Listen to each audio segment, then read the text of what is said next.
6 महिन्या भितर चालीक लागतलो नवो टीसीपी कायदो। टीसीपी मंत्री विश्वजीत राणे हांचे विधान। सद्याक चालीक लागिल्लो टीसीपी कायदो 1970तलो। वास्को निजामुद्दीन एक्सप्रेसात गुंगी दिवन सामान लुटपाचो प्रकार। प्रवाशांबरोबर इश्टागत करून प्रवाशांक चॉकलेट आनी सॉफ्ट ड्रिंकांतल्यान गुंगी दिवन लुट्टाले सामान।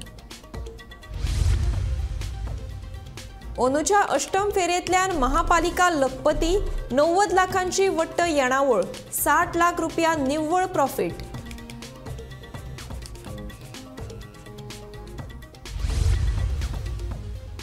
मॉडेल शेक पॉलिसी वयल्यान सरकारा मदीं 2 गट।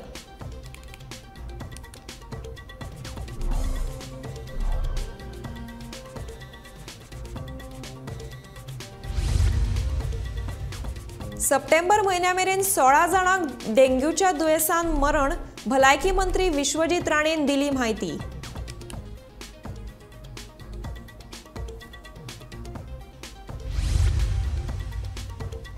गोंयांत पारंपरीक कलयकार ना जावपाच्या वाटेर शिवोले उरल्यात फक्त 2 कलयकार।